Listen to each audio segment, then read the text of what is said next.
নমস্কার, আমি সুপর্ণা। আজ আমি আপনাদের শোনাবো শরদিন্দু বন্দ্যোপাধ্যায়ের লেখা ভল্লু সর্দার।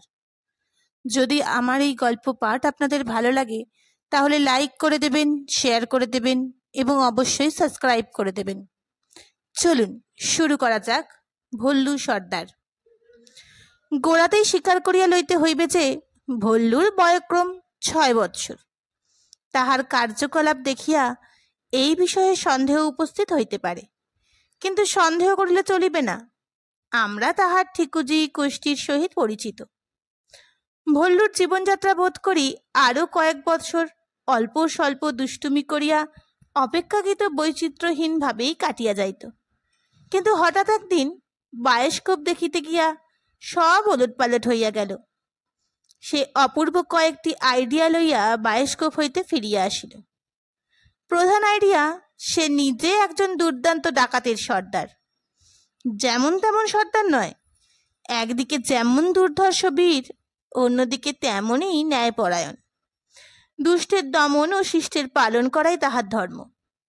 যদিচ তাহার একজোড়া ভয়ঙ্কর গোঁফ নাই, এই এক অসুবিধা। কিন্তু ভাবিয়া দেখিতে গেলে গোঁফ ডাকাত সর্দারের একটা অপরিহার্য অঙ্গ নয়। কারণ দারোয়ান ছেদি সিংয়ের গোঁফ তো আছেই, উপরোক্ত গালপাটটাও আছে, কিন্তু তবু তাহাকে কোনো দিন দুষ্টের দমন কিংবা শিষ্টের পালন করিতে দেখা যায় নাই। আসল কথা, আচরণ ডাকাত সর্দারের মতো হওয়া চাই, গোঁফ না থাকিলেও আসা যায় না। কিন্তু সর্দার হইতে হইলে ডাকাতের দল চাই। বায়োস্কোপ সর্দারের প্রকাণ্ড দল ছিল। তাহারা হুকুম পাইবা মাত্র নানাবিধ অসম সাহসিক কাজ করিয়া ফেলিত। অত্যাচারী জমিদারের বাড়ি লুট করিয়া তাহাদের গাছের ডালে লটকাইয়া দিত। ভল্লু সেরকম দল কোথায়? অনুগত অনুচরের মধ্যে 3 বছরের অনুজা লিলি আর একটি নিংলে কুকুরছানা গামা।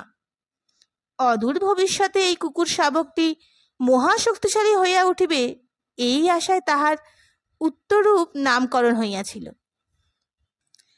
ইহারা দুজনেই ভল্লুর একান্ত অনুগত বটে, কিন্তু আদেশ পাইবা মাত্র কোনো অসম সাহসিক কাজ করিবে কিনা তাহাতে যথেষ্ট সন্দেহ আছে।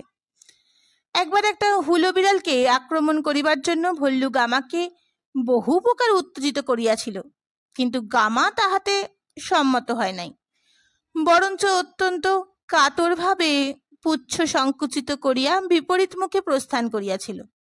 আর লিলি, সে একে মেয়ে মানুষ, তাই দৌড়তে পারে না, দৌড়তে গেলেই পড়িয়া যায়, তাহাকে দিয়া কোনো কাজ হইবে না। কিন্তু এত বাধা বিপত্তি সত্ত্বেও ভল্লু ভগ্নোৎসাহ হইল না। অনুচর না থাকে না থাক, সে নিঃসঙ্গভাবেই সর্দার বনিবে। যদি তার ডাক শুনিয়া কেহ না আসে, সে একলা চলিবে। বায়োস্কোপেও তো ডাকাত সর্দার একাকী দুর্গা প্রকার লঙ্ঘন করিয়া বন্দিনী তরুণীকে উদ্ধার করিয়াছিল। সে যা হোক, কিন্তু সর্দার বনিয়া সে কোন কোন দুষ্টের দমন করিবে?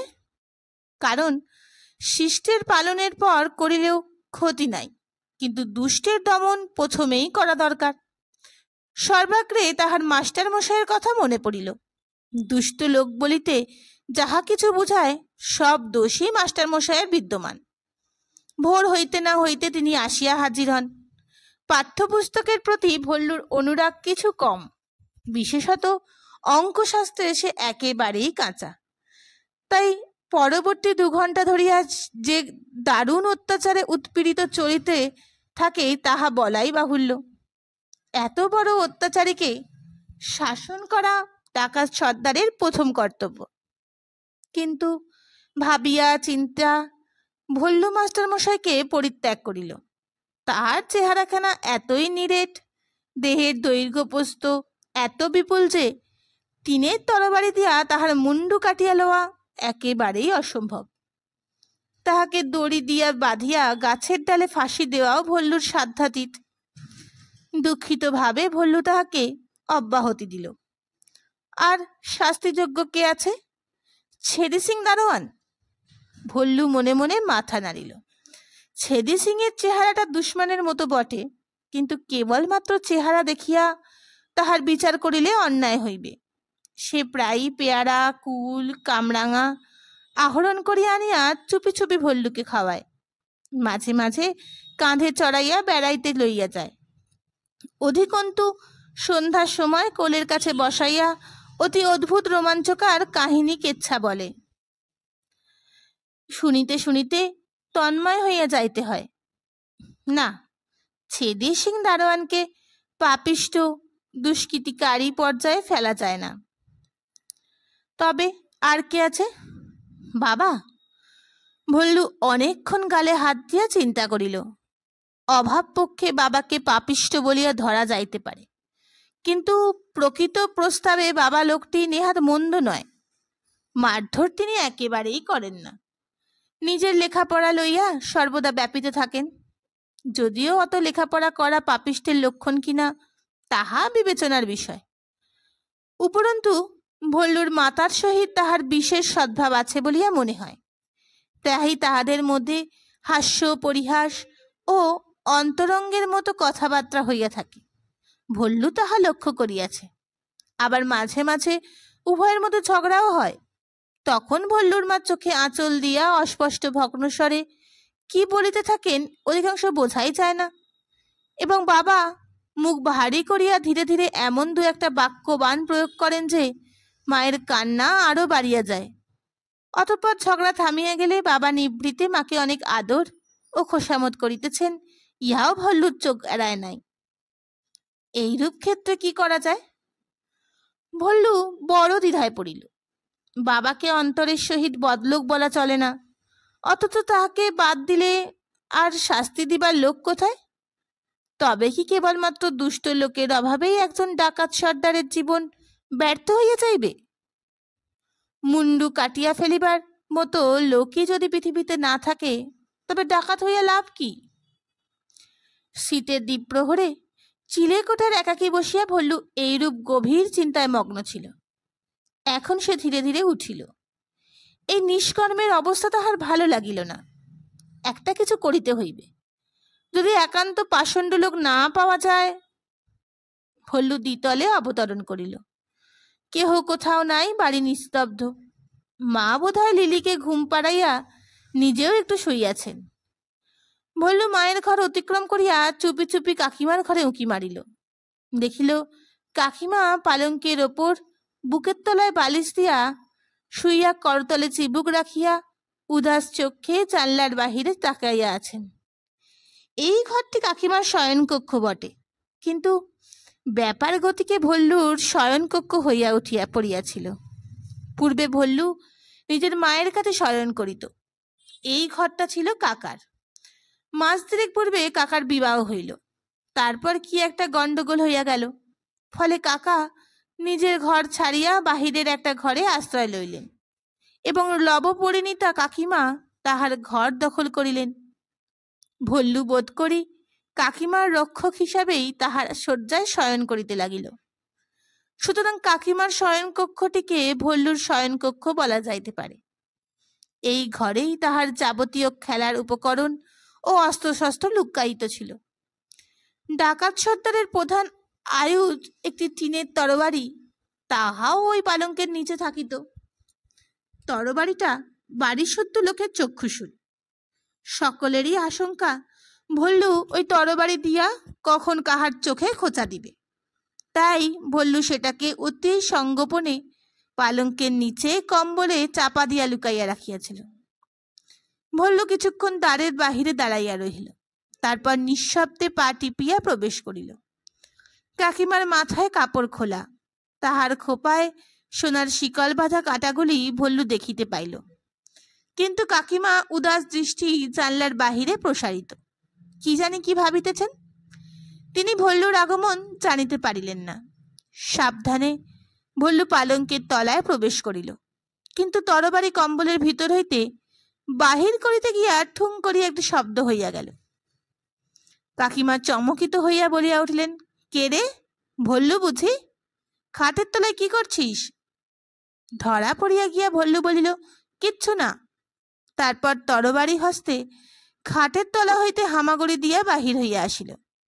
ডাকাত সর্দারকে কাকিমার সম্মুখে হামাগুড়ি দিতে হইল বলিয়া ভল্লু মনে মনে একটু ক্ষুব্ধ হইল, কিন্তু বাহিরে গর্বিত গম্ভীর্য অবলম্বন করিয়া বীরত্ব ব্যঞ্জক ভঙ্গিতে দাঁড়াইল। তারপরেই সে স্তম্ভিত হইয়া গেল।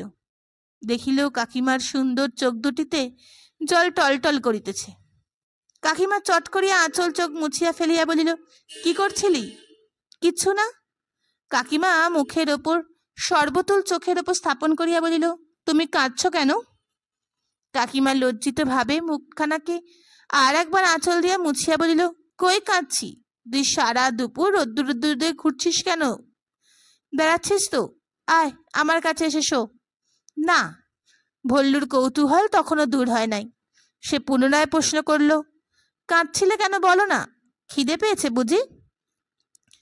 স্ত্রী জাতি ক্ষুধার উদ্রেক হইলেই কাঁদে, ইয়া সে লিলির উদাহরণ দেখিয়া অনুমান করিয়া লইয়াছিল। দূর, তবে কিচ্ছু না। তুই তলোয়ার নিয়ে কোথায় যাচ্ছিস? আয় আমার কাছে। না, আমি এখন যাচ্ছি এটা কাজ করতে, বলিয়া ভল্লু দ্বারের দিকে পা বাড়াইল। কাকিমা তাহাকে ডাকিলেন, ভল্লু, শুনে যা একটা কথা। ভল্লু অনিশ্চিতভাবে ফিরিয়া দাঁড়াইল। কি? কাছে আয়। ভল্লু সন্নিগ্ধভাবে কাকিমাকে নিরীক্ষণ করিল। তাহাকে ধরিয়া বিছানায় শোয়াইয়া রাখিবার অভিসন্ধি তাহার নাই তো? না, কাকিমা ভালো লোক, তিনি এমন নির্দয় ব্যবহার কখনই করিবেন না। ভল্লু কাছে আসিয়া অধীরভাবে বলিল, কি? কাকিমার মুখ একটু লাল হইল। তিনি ভল্লুর হাত ধরিয়া তাহাকে খুব কাছে টানিয়া আনিলেন। তারপর প্রায় তাহার কানে কানে বলিলেন, তোর কাকা কোথায় রে? ভল্লু তাচ্ছিল্য ভরে বলিল, জানি না, বোধ হয় নিচে আছেন। কাকিমা আরো নিম্নস্বরে বলিল, দেখে এসে আমায় বলতে পারবি? কাউকে কিছু বলিসনি, শুধু দেখে আসবি। আচ্ছা, বলিয়া ভল্লু প্রস্থান করিল।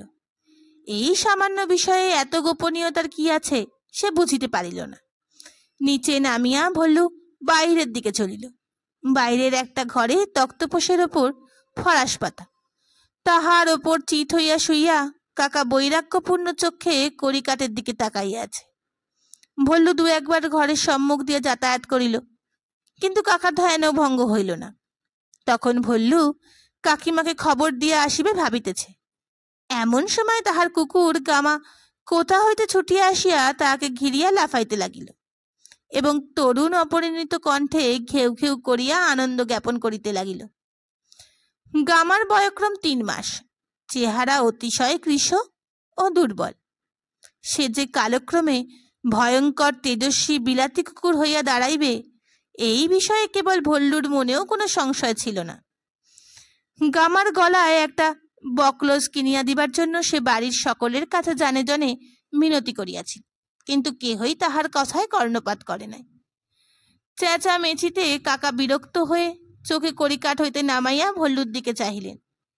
ভল্লু তাড়াতাড়ি গামাকে লইয়া সরিয়া গেল। গামা দীর্ঘকাল পরে প্রভুর সাক্ষাৎ পাইয়াছে। তাহার ক্ষীণ শরীর যেন আর আনন্দে ধরে না। সে একবার বাগানের দিকে ছুটিয়া যায়, আবার ফিরিয়া আসিয়া ভল্লুর পায়ের ওপর থাবা রাখিয়া সাগ্রহে তাহার মুখের পানে তাকায়। তাহার মনের ভাব, চলো না বাগানে যাই। এমন দুপুর বেলা ঘরের মধ্যে বন্ধ থাকতে তোমার ভালো লাগছে? চলো চলো, বাগানে কেমন ছোটাছুটি করব। ভল্লু একটু ইতস্তত করিল, কিন্তু শেষ পর্যন্ত গামার আমন্ত্রণ অবহেলা করিতে পারিল না। কাকিমাকে কাকার সংবাদ পরে দিলেও চলিবে, এত তাড়াতাড়ি বা কি? বিশেষত কাকা তো কিছুই করিতেছে না, কেবল চিত হইয়া শুইয়া আছে। এই সংবাদ 2 ঘন্টা পরে দিলেও কোনো ক্ষতি হইবে না। ভল্লু গামাকে লইয়া বাগানে চলিল। বাড়ির সংলগ্ন বাগানটা বেশ বিস্তৃত, মাঝে মাঝে আম, লিচু, গোলাপ জামের গাছ, বাকিটা ফুলের গাছে ভরা। বর্তমানে বিলাতি মৌসুমি ফলের শোভা বাগান আলো হইয়া আছে। কোথাও একরাশ পপি উগ্র রূপের ছটায় মৌমাছিদের আকর্ষণ করিয়া লইয়াছে। ওদিকে সুইট পিট ঝাড় পরস্পর চড়াচড়ি করিয়া সহস্র ফুলের প্রজাপতি ফুটাইয়া রাখিয়াছে। স্থানে স্থানে 2-1টা চন্দ্রমল্লিকা কোকড়া মাথা দুলাইয়া নিষ্কলঙ্ক শুভ্র হাসি হাসিতেছে। কিন্তু উদ্যান শোভার দিকে ভল্লুর দৃষ্টি নাই।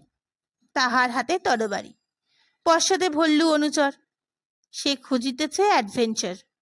কিন্তু হায়, এই ফুলের মরুভূমিতে অ্যাডভেঞ্চার কোথায়? বিমর্ষভাবে ভল্লু কয়েকটি ডালির ফুলের পাপড়ি ছিঁড়িয়া চারিদিকে ছড়াইয়া দিল। কিন্তু ঐকান্তিক ইচ্ছা থাকিলে জগতে কোনো জিনিসই দুষ্প্রাপ্য হয় না। শত্রুর অচিরাত আসিয়া দেখা দেয়। অবশ্য কল্পনার জোর থাকা চাই। ভল্লু শত্রুর অন্বেষণে ঘুরিতে ঘুরিতে হঠাৎ একটি চন্দ্রমল্লিকা গাছের সম্মুখে আসিয়া উপস্থিত হইল। গাঢ় লাল রঙের চন্দ্রমল্লিকা একটি কঞ্চির ঠেকানোতে ভর দিয়া সগর্বে মাথা তুলিয়া দাঁড়াইয়া আছে। ভল্লু কল্পনার চক্ষে দেখতে পাইল চন্দ্রমল্লিকা নয়, মহা পাপিষ্ঠ জমিদার। ইহার অত্যাচারে বাগানের অন্য সমস্ত ফুল ভয়ে জর্জর হইয়া আছে। উহার রক্তচক্ষুর সম্মুখে অদূরে ওই ভুল উণ্ঠিতা পরটুলঙ্কার ফুলটি বন্দিনী তরুণীর মতো ম্রিয়মান হইয়া পড়িয়াছে। উত্তেজনায় ভল্লুর চোখ জল জল করিয়া জ্বলিতে লাগিল। সে পায়তারা কষিয়া একবার শত্রুর চারিদিকে প্রদক্ষিণ করিল। তারপর তরবারির আস্ফালন করিয়া কঠোর স্বরে কহিল, ওরে নরাধাম। উত্তেজিত হইলে ভল্লুর উচ্চারণ কিছু বিকৃত হইয়া পড়িত। নরাধাম কোনো জবাব দিল না, কেবল আরক্ত চক্ষে চাহিয়া রইল। গামা উৎসাহিতভাবে বলিল, ভুক ভুক। ভল্লু পদদাপ করিয়া বলিল, ওরে নরাধাম, তুই জানিস আমি কে? আমি ভল্লু সর্দার, তোর জম।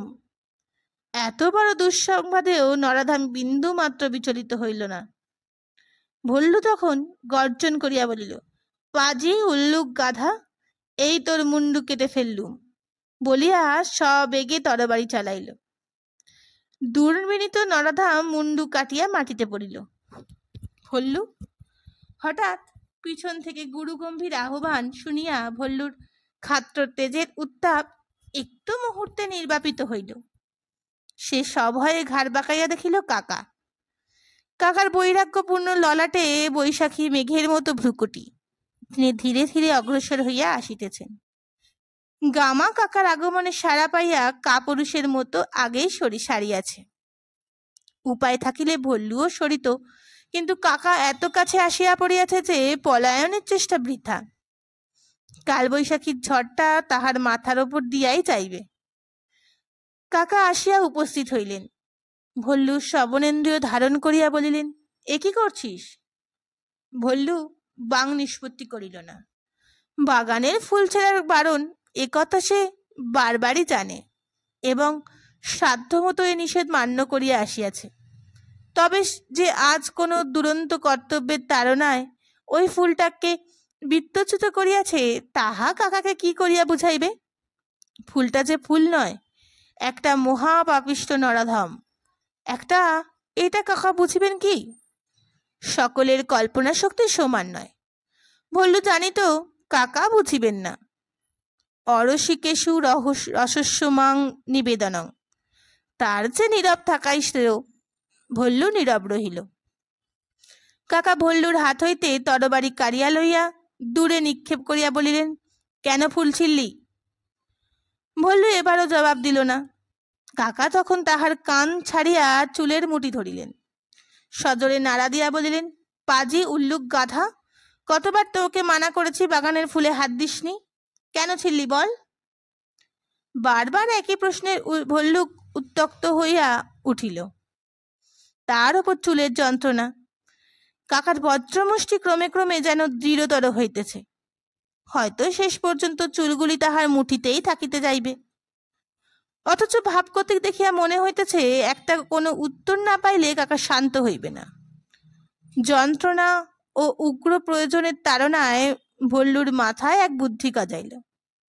সে সজল চোখে চিঁচি করিয়া বলিল, কাকিমার জন্য ফুল তুলেছি। ইন্দ্রজালের মতো কাজ হইল। সচকিত ভাবে কাকা চুল ছাড়িয়া দিলেন। হতবুদ্ধির মতো বলিলেন, কি বললি? এতটা ভল্লু প্রত্যাশা করে নাই, কিন্তু যে পথে সুফল পাওয়া গিয়েছে সে পথে চলাই ভালো। সে আবার বলিল, কাকিমার জন্য ফুল তুলেছি বলিয়া ভূপতিত ফুলটা সযত্নে তুলিয়া লইল। তারপর আবার আরম্ভ করিল। কাকিমা বললেন, কি বললেন? খুল্লু তাঁতের জেরায় পরিবার ইচ্ছা ভল্লুর আদেও ছিল না। বিশেষত মোকাবিলার মিথ্যা ধরা পড়িবার সম্ভাবনা যখন সম্পূর্ণ বিদ্যমান। বয়ঃপ্রাপ্ত লোকেদের মহৎ দোষ, তাহারা প্রত্যেকটি কথা অক্ষরে অক্ষরে সত্য না পাইলে চটিয়া যায়। কল্পনা বলিয়া যে ঐশ্বিক শক্তি মাথার মধ্যে নিহিত আছে, তা সদ্ব্যবহার করিতে চায় না। ভল্লু কাকার প্রশ্ন এড়াইয়া গিয়া বলিল, কাকিমা বড্ড ফুল ভালোবাসেন, রোজ খোপায় 3-5টা ফুল পড়েন। খুল্লু তা তো অবাক হইয়া দাঁড়াইয়া রহিলেন। আর বিলম্ব করা অনুচিত বুঝিয়া ভল্লু প্রস্থানরত হইল। কাকা ডাকিলেন, ভল্লু শোন। ভল্লু খানিক দূরে গিয়েছিল, সেখান হইতে ঘাড় বাঁকাইয়া বলিল, আর কাকিমা তোমায় ডাকছিলেন, তুমি কোথায় আছো দেখতে বললেন বলিয়া ক্ষুদ্র পদযুগল সবেগে চালিত করিয়া দিল। বাগানের নৈরিত কোণে একটি বড় আম গাছের নিম্নতম শাখায় ভল্লুর স্থায়ী আড্ডা ছিল। স্থূল শাখাটি ভূমির সমান্তরাল কাণ্ড হইতে বাহির হইয়া গিয়াছে। তাহার ডগার দিকে বসিয়া দোল দিলে শাখাটি মন্দ মন্দ দুলিত। এই শাখার ঘন পল্লবিত ডগায় বসিয়া একটা বড় রকমের দোল দিয়া বিক্ষুব্ধ চিত্ত ভল্লু ভাবিতে আরম্ভ করিল। গামা এতক্ষণ নিরুদ্দেশ ছিল, এখন সে কিছু হয় নাই এমনি ভাবে ল্যাজ নাড়িতে নাড়িতে গাছের তলায় আসিয়া বসিল। ভল্লু একবার ভৎসনাপূর্বক চক্ষে তাহার পানে তাকাইল। অনুচরের ভীরুতা তাহার মর্মের দারুণ আঘাত করিয়াছিল। তারপর পুনরায় সে ভাবিতে আরম্ভ করিল। প্রদীপের নিচেই অন্ধকার। দুষ্টের দমনব্রত গ্রহণ করিয়া ভল্লু চারিদিকে দুষ্ট অন্বেষণ করিয়া বেড়াইতেছে, অথচ দুষ্ট অত্যাচারী দুর্বৃত্ত বলিয়া যাহা কিছু বুঝায় তাহা মূর্তিমান বিগ্রহ ভল্লুর সম্মুখেই হাজির রহিয়াছে। এতক্ষণে এটা সে দেখিতে পায় নাই কেন? তাহার মতো মহাপাপিষ্ঠ নরাধাম পৃথিবীতে খুঁজিয়া আর কোথায় পাওয়া যাইবে? শুধু আজকের এই ঘটনার জন্য নয়, কাকা যে একজন অবিমিশ্র পাষণ্ড, ইহা তাহার অনেক দিন আগেই জানা উচিত ছিল। প্রথমত তিনি ডাক্তার। ডাক্তারেরা যে জাতিবৃন্দ নির্বিশেষে বদলোক, এ কথা শিশু সমাজে কে না জানে, লিলি পর্যন্ত জানে। ভল্লুর সামান্য একটু পেটের অসুখ হইতে না হইতেই কাকা তাহার সমস্ত প্রিয় খাদ্য বন্ধ করিয়া এমন সব কটু তিক্ত কষার ঔষধ ও পথ্যের ব্যবস্থা করেন যে সে কথা স্মরণ করিলেই অন্নপ্রাশনের অন্ন উদ্যোগগামী হয়। তাহার ওপর তিনি একজন কঠোর ব্রহ্মচারী। মাথায় একটি ক্ষুদ্র টিকি আছে। ভোর 5টাও বাজিতে না বাজিতে তিনি শয্যা ত্যাগ করিয়া স্নান করেন। তারপর ঠাকুর ঘরে ঢুকিয়া এমন ঘোর রবে কাঁসর ঘণ্টা বাজাইতে আরম্ভ করেন যে পাড়ার ত্রিসীমানার মধ্যে আর কাহারও ঘুমাইবার উপায় থাকে না। শুধু ইহাই নয়, নবপরিণীতা কাকিমার সঙ্গে তাহার দুর্ব্যবহার স্মরণ করিলে তাহার নৈতিক দুর্গতি সম্বন্ধে সন্দেহ থাকে না। বিবাহের পূর্বে বাড়িশুদ্ধ লোকের সহিত কাকার কথা কাটাকাটি বকাবকি চলিয়াছিল, এ কথা ভল্লুর বেশ মনে আছে। যাই হোক, শেষ পর্যন্ত কাকা হাড়ির মতো মুখ করিয়া বিবাহ করিতে গেলেন।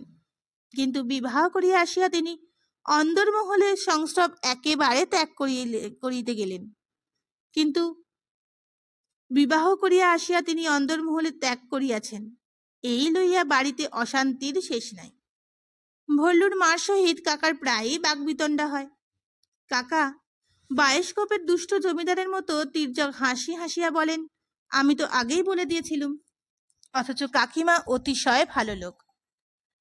এতদিন তাহার সহিত ঘনিষ্ঠভাবে মিশিয়া ভল্লুর তাহা বুঝিতে বাকি নাই। লজেন জুস কিনিবার জন্য পয়সার প্রয়োজন হইলে তিনি চুপি চুপি তাহাকে পয়সা দেন। এমনকি চোরাই মাল তাহার কাছে গচ্ছিত রাখিলে তিনি কাহাকেও বলিয়া দেন না। একবার কতগুলো ডাসাকুল ও কাসুন্দি যথাসময়ে তাহাকে প্রত্যর্পণ করিয়াছিলেন। একটি কুহুল বা এক বিন্দু কাসন্দিও আত্মসাৎ করেন নাই। এইরূপ গুণবতী নারী আজকালকার দিনে কোথায় পাওয়া যায়? অন্তত ভল্লুর মনে জানাশোনার মধ্যে এমন আর দ্বিতীয় নাই। এহেন কাকিমাকে কাকা অবহেলা করেন। শুধু অবহেলা করিলে ক্ষতি ছিল না, পরন্তু তিনি কাকিমার ওপর অন্যায় উৎপীড়ন করিয়া থাকেন, তাহাও সহজে অনুমান করা যায়। পূর্বে দু একবার কাকিমাকে বালিশ মুখ গুজিয়া কাঁপু পাইতে শুনিয়া ভল্লুর ঘুম ভাঙিয়া গিয়াছে। আজ সে কাকিমার চক্ষে জল দেখিয়াছে। এইসব কি মিছিমিছি? ভল্লুর দৃঢ় ধারণা জন্মিলেও কাকা সুবিধে পাইলেই আসিয়া কাকিমার কান মলিয়া চুল ধরিয়া ঝাঁকুনি দিয়া যান, নচেত কাকিমা অকারণে কাঁদিবেন কেন? যেদিন দিয়াই যাক, কাকার মতো দুর্নীতিপরায়ণ দমনযোগ্য ব্যক্তি আর নাই। কিন্তু দমন করিবার উপায় কি? দড়ি দিয়া বাঁধিয়া গাছে ঝুলাইয়া দেওয়া বা তরবারি দিয়ে মুণ্ডচ্ছেদ সম্ভব নয়। সে চেষ্টা করিতে গেলে ভাত ডালের পরিবর্তে গাদলের ঝোল ও বোতলের সুতিক্ত ওষুধ খাওয়াইয়ার ব্যবস্থা করিয়া দিবেন। সুতরাং তাহাতে কাজ নাই। ভল্লু দীর্ঘকাল বদনমণ্ডল কুঞ্চিত করিয়া চিন্তিত করিল, কিন্তু কাকাকে জব্দ করিবার কোনো সহজ পন্থাই আবিষ্কৃত হইল না। তখন সে শাখা হইতে নামাইয়া চিন্তাকুল চিত্তে ধীরে ধীরে বাড়ির দিকে চলিল। গামা এতক্ষণে বৃক্ষতলে লম্বমান হইয়া নিদ্রাসুখ উপভোগ করিতেছিল। এখন উঠিয়া দন ফেলার ভঙ্গিতে অলস্য ভাঙিয়া প্রভুর অনুগামী হইল। চন্দ্রমল্লিকা ফুলটি এতক্ষণে ভল্লুর হাতেই ছিল। অন্যমনস্ক ভাবে সে তাহার গোটা কয়েক পাপড়ি ছিঁড়িয়া ফেলিয়াছিল, তবু ফুলের সৌষ্ঠব্য একেবারে নষ্ট হয় নাই। বাড়ি পৌঁছাইয়া ভল্লু কিছুক্ষণ বিরাগপূর্ণ নেত্রে তাহার দিকে তাকাইয়া রহিল। তারপর অনিচ্ছা ভরে কাকিমার ঘরের উদ্দেশ্যে চলিল। বাড়ি তখনও নিঃশব্দ, বিশ্রামকারীরা বিশ্রাম করিতেছে। কাকিমার দরজার নিকট পৌঁছাইয়া ভল্লু থমকিয়া দাঁড়াইয়া পড়িল। কাকার কণ্ঠস্বর। কাকা চাপা অথচ উদাস স্বরে কথা বলিতেছে। ভল্লু দরজার বাহিরের দেওয়ালের সঙ্গে একেবারে সাঁটাইয়া গিয়া শুনিতে লাগিল। কাকা বলিতেছেন, সংসারে আমার রুচি নেই, আমি একলা থাকতে চাই। ছোটবেলা থেকেই আমার প্রতিজ্ঞা, স্ত্রীলোকের সংসর্গ আসবো না। কারণ দেখছি যারা স্ত্রীলোকের প্রলোভনে পড়ে সংসারে জড়িয়া পড়েছে, তাদের দ্বারা আর কোনো বড় কাজ হয় না। কাকা নীরব হইলেন। কিছুক্ষণ পর কাকিমা অশ্রুরুদ্ধ অস্পষ্ট কণ্ঠস্বর শোনা গেল, তবে বিয়ে করেছিলে কেন? দাদা ওর বৌদির কথা এড়াতে পারলুম না, তাই বিয়ে করতে হয়েছে। তাদের সঙ্গে এই শর্ত হইয়াছিল যে বিয়ের করেই আমি খালাস, তারপর আমার কোনো দায়িত্ব থাকবে না। কিন্তু এখন দেখছি তারা আমায় ঠকিয়েছেন। শর্তের কথা তাদের মনে নেই। কিন্তু সে যাক, একটা কথা তোমায় বলে দিই, মনে রেখো, আমার কাছে তোমার কোনো দিন কিছু প্রয়োজন হবে না। সুতরাং আমাকে ডাকাডাকি করে মিছে উত্ত্যক্ত করো না। আমি তো তোমাকে ডাকিনি। ভল্লু দেখিল তাহার স্থান ত্যাগ করিবার সময় উপস্থিত হইয়াছে। সে ধীরে ধীরে অবস্থিত হইয়া নিচে চলিল। তাহার সামান্য একটা কথা সূত্র ধরিয়া কাকা কাকিমাকে তিরস্কার করিতেছেন, এখনই হয়তো সাক্ষী দিবার জন্য তাহাকে তলব পড়িবে। কাকার মতো দুর্জনের নিকট হইতে দূরে থাকাই নিরাপদ। সিঁড়ি দিয়া নামিতে নামিতে ভল্লু শুনিতে পাইল তাহার মা নিজের ঘর হইতে বাহির হইয়া কাকার উদ্দেশ্য করিয়া বিস্ময়ফুল্ল স্বরে বলিতেছে, ও মা, এ কি? সন্ন্যাসী ঠাকুর একেবারে বউয়ের ঘরে ঢুকে পড়েছে যে। নিচে নামিয়া ভল্লু দেখিল বাড়িতে ঝি ঝামা ভীষণ চেঁচামেচি শুরু করিয়া দিয়েছে। ও একগাছা ঝাঁটা লইয়া গামাকে চারিদিকে খুঁজিয়া বেড়াইতেছে। তাহার কথা হইতে ভল্লু বুঝিল বামা ভাড়ার ঘরের দাওয়ায় রৌদ্রে শুইয়া হাঁ করিয়া ঘুমাইতেছিল। গামা গিয়ে সস্নেহে তাহার মুখগহ্বরের অভ্যন্তরে জিহা প্রবিষ্ট করাইয়া তাহার আলচিপ চাটাইয়া লইয়াছে। বামা গামার উদ্দেশ্যে সেসব বিশেষণ নিক্ষেপ করিতেছে, তাহা শুনিলে কুকুরেরও কর্ণেন্দ্রিয় লাল হইয়া ওঠে। ভল্লু নিঃশব্দে গামাকে খুঁজিতে আরম্ভ করিল। বামার আলজির চাটাইয়া লইয়া যে গামা অন্যায় হইয়াছে তাহাতে সন্দেহ নাই, কিন্তু তবু সব দোষ কি গামার? বাঁ হাত করিয়া ঘুমায় কেন? আর গামার গলায় একটা বগলস থাকিলে তো এমন ব্যাপার ঘটিতে পারিত না। গামাকে তখন স্বচ্ছন্দে বাঁধিয়া রাখা চলিত। দোষ গামার নয়, দোষ বাড়ির লোকের। তাহার একটা বগলস কিনিয়া দেয় না কেন? খুঁজিতে খুঁজিতে বাহিরের ঘরে কাকার তক্তপোষের তলায় ভল্লু গামাকে আবিষ্কার করিল। গামা নিদ্রার ভান করিয়া এক চক্ষু ঈষৎ খুলিয়া মিটিমিটি চহিতেছিল। ভল্লুকে দেখিয়া বাহির হইয়া আসিল। ভল্লুক গামার কান মলিয়া দিয়া চাপা তর্জনে বলিল, পাজি কোথাকার, বামার মুখ এঁটো করে দিয়েছিস কেন? গামা বিনীত ভাবে ল্যাজ নাড়াইয়া অপরাধ স্বীকার করিল।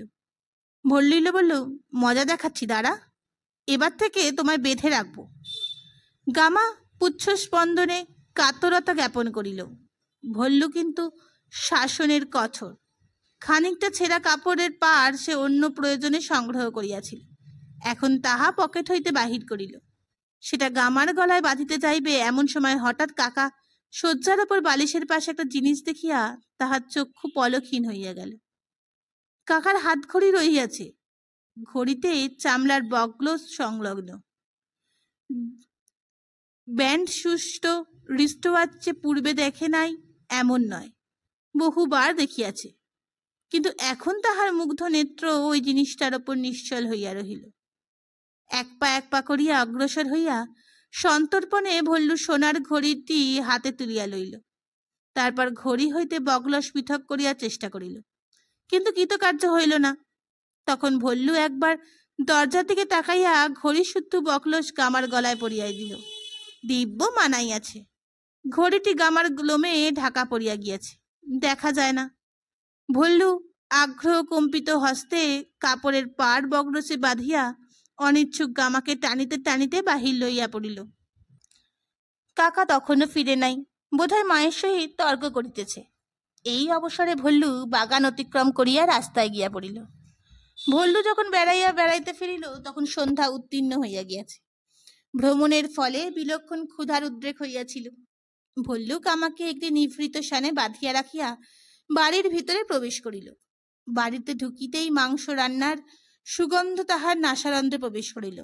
সে শটান রান্নাঘরে গিয়া বলিল, মা, খিদে পেয়েছে, বলিয়া একটা পিঁড়ি পাতিয়া বসিয়া গেল। মা মাংস ও রুটি তাহার সম্মুখে ধরিয়া দিলেন। নির্বিষ্ট মনে তাহা আহার করিতে করিতে ভল্লু শুনিতে পাইল বাড়িতে একটা কিছু গন্ডগোল চলিতেছে। সে উৎকীর্ণ হইয়া শুনিল কাকা চাকরদের ধমকাইতেছে। একটা সোনার ঘড়ি কথাটা শোনা গেল। ভল্লুর বুকের ভিতর ছ্যাদ করিয়া উঠিল। তারপরেই বামাঝি রান্নাঘরের দ্বারের কাছে আসিয়া উপু হইয়া বসিল। ভারী গলায় বলিল, ওই দারোয়ান ড্যাকরার কাজ, বলে দিলুম বড় মা, দেখে নিও। ও ছাড়া এত বুকের পাটা আর কারুর নয়। কি অনাসৃষ্টি কাণ্ড মা, ছোট বাবুর বিছানার ওপর থেকে সোনার ঘড়ি চুরি!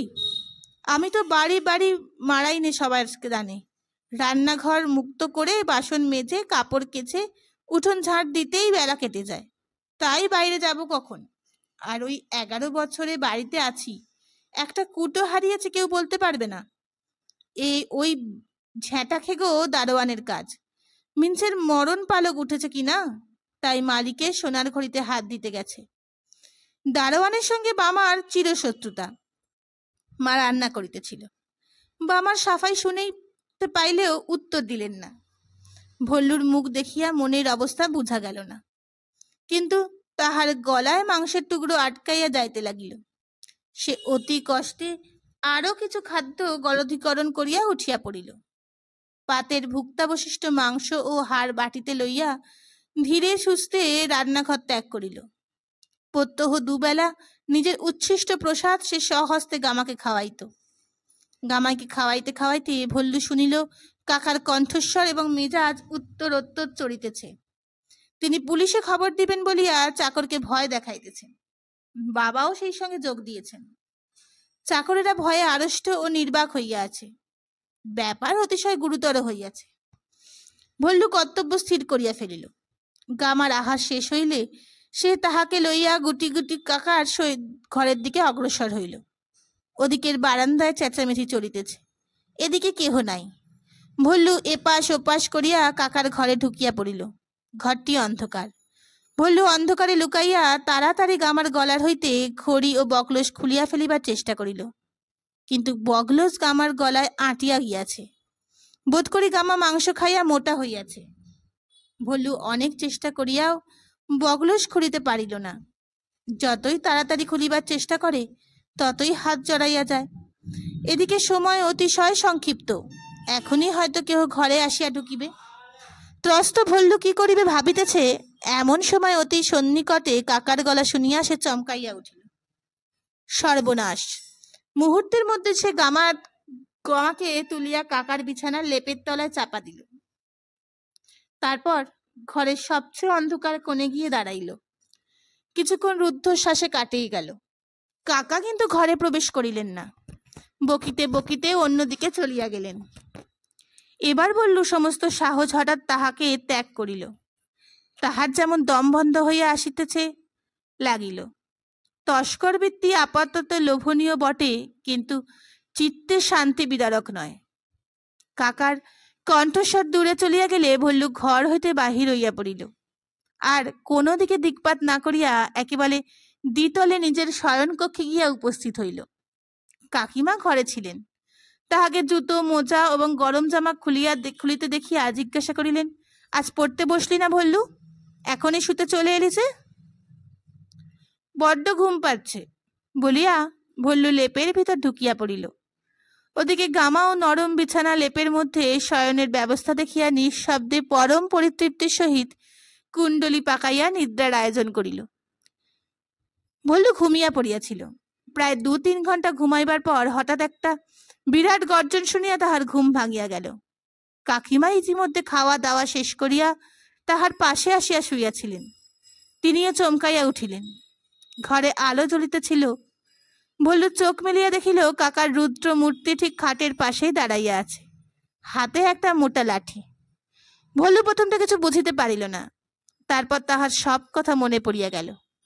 কাকা দন্ত ঘর্ষণ করিয়া বলিলেন, ভুলো, বেরিয়ে আয় শিগগিরি লেপ থেকে, আজ তোকে। ভল্লু মুন্ডু এতক্ষণ লেপের বাহিরে ছিল, এখন তাহাও ভিতরে অদৃশ্য হইয়া গেল। সে কাকিমার বুকের কাছে ঘেঁষিয়া শুইল। রাত্রি তখন মাত্র 10টা। ভল্লুর মা বাবা শয়ন করিতে গেলেও নিদ্রা যান নাই। তাহারা চেঁচামেচি শুনিয়া তাড়াতাড়ি বাহির হইয়া আসিলেন। মা ঘরে ঢুকিয়া জিজ্ঞাসা করিলেন, কি হয়েছে ঠাকুরপো? হয়েছে আমার মাথা। ভুলো, বেরিয়ে আয় বলছি।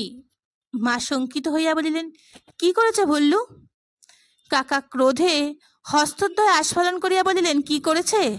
ওর ওই হতভাগা কুকুরটাকে আমার বিছানায় শুইয়ে রেখেছিল। শুতে গিয়ে দেখি লক্ষ্মী ছাড়া পেট রোগা কুকুর লেপ বিছানায় সর্বনাশ করে রেখেছে, বমি করে সব ভাসিয়ে দিয়েছে। শুনিয়া ভল্লুর মাথার চুল পর্যন্ত কণ্টকিত হইয়া উঠিল।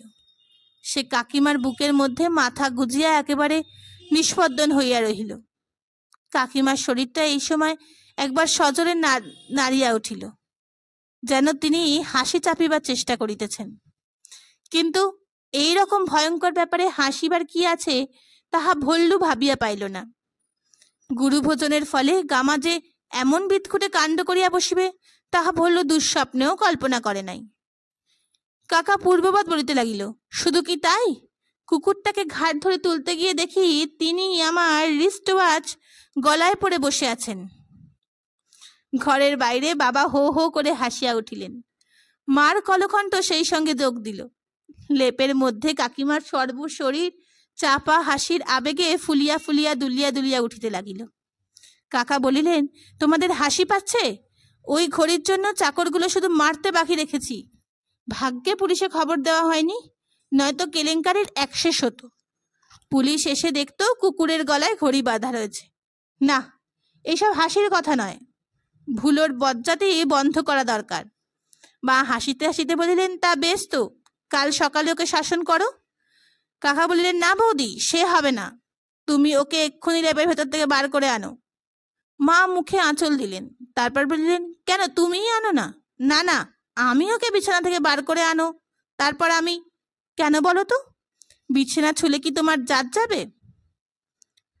না না, মানে, আচ্ছা বেশ, কাল সকালেই হবে। দ্বারের দিকে এক পা বাড়াতেই কাকা দাঁড়াইলেন। কিন্তু আমার বিছানা, আমি আজ শোবো কোথায়? মা জিজ্ঞাসা করিলেন, বিছানা কি একেবারে গেছে? শুধু বিছানা?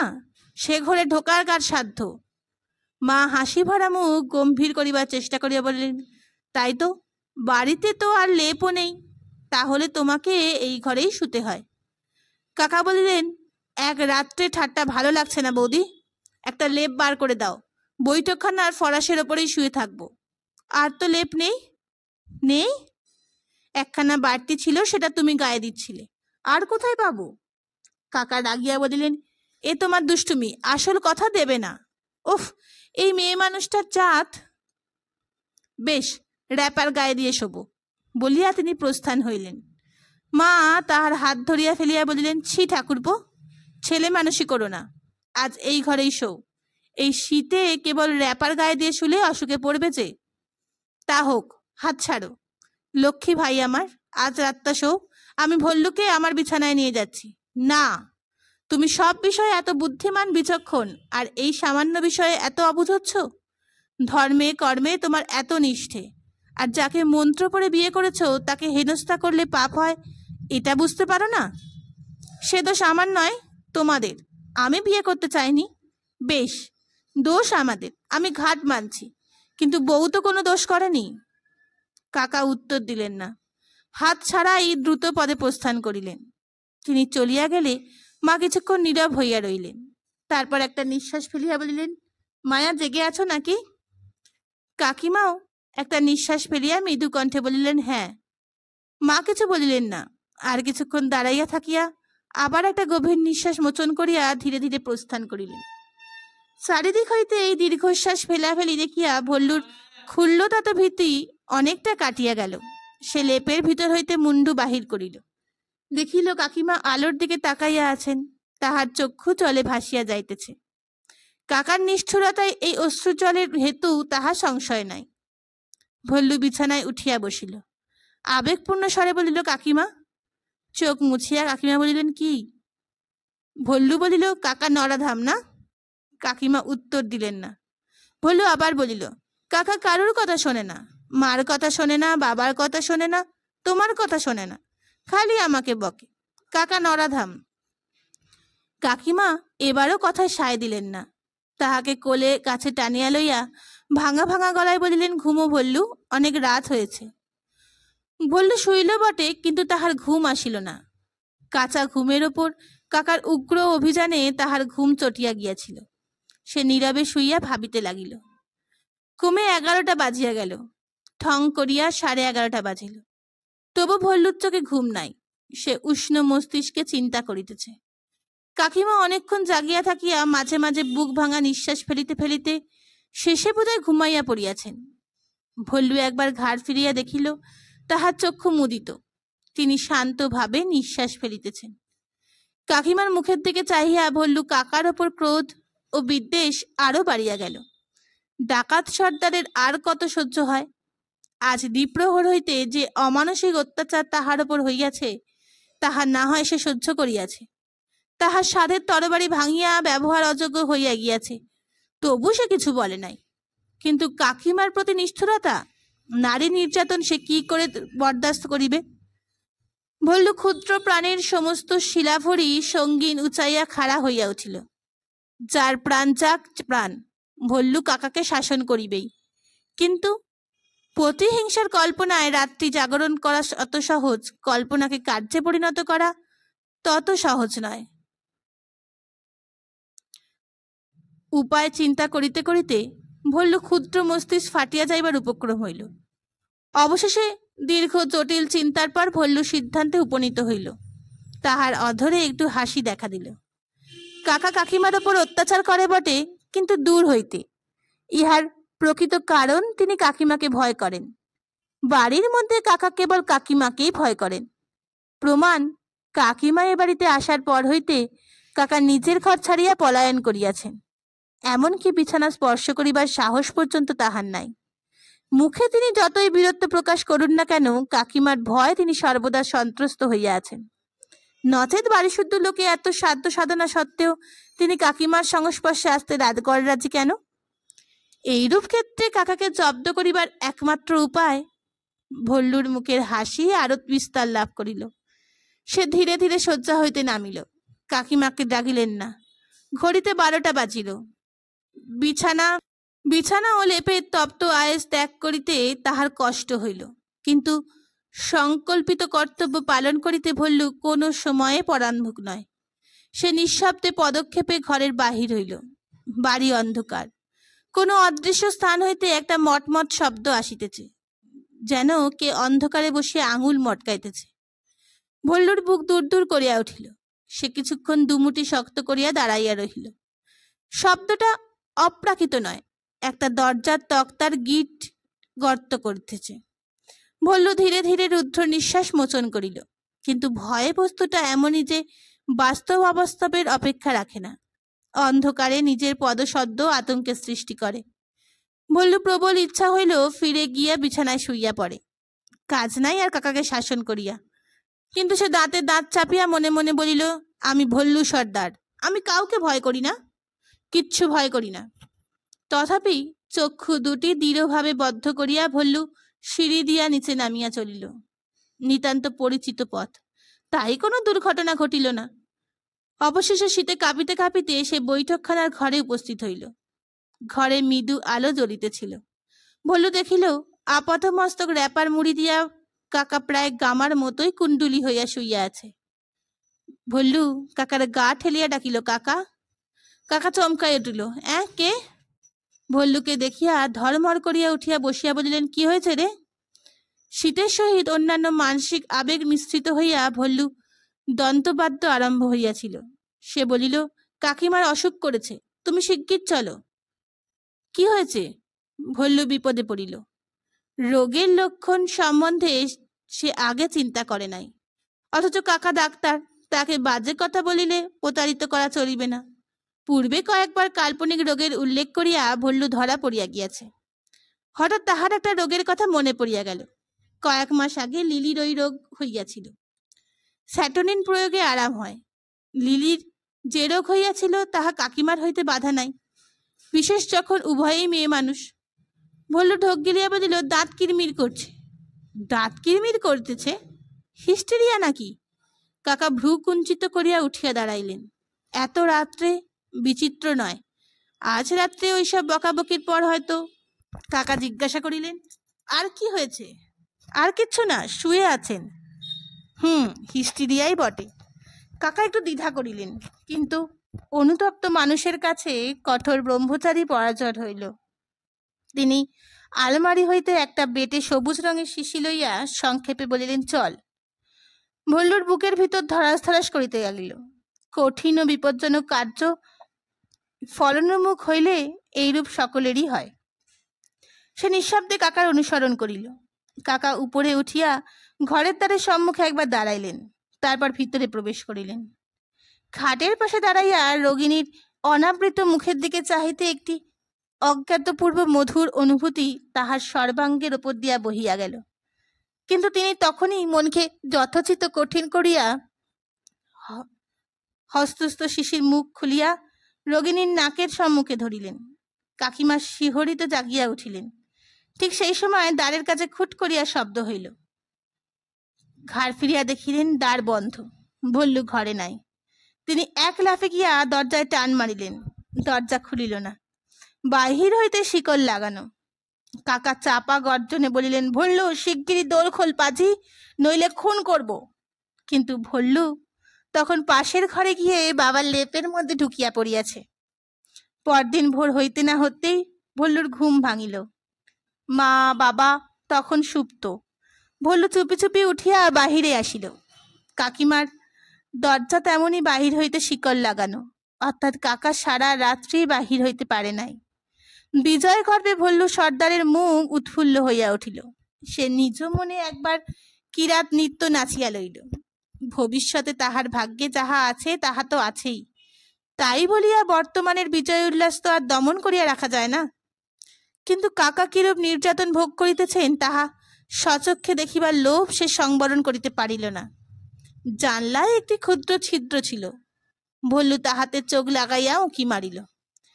যাহা দেখিল তাহাতে স্তম্ভিত বিস্ময়ে চক্ষু চক্রাকার করিয়া ভল্লু সরিয়া আসিল। তারপর দৌড়াতে দৌড়াতে মার ঘরে ফিরিয়া গেল। ঘুমন্ত মাকে নাড়া দিয়া জাগাইতে জাগাইতে উত্তেজনার সহিত কণ্ঠে বলিল, মা মা, কাকা কাকিমাকে 3টে 5টা চুমু খাচ্ছেন।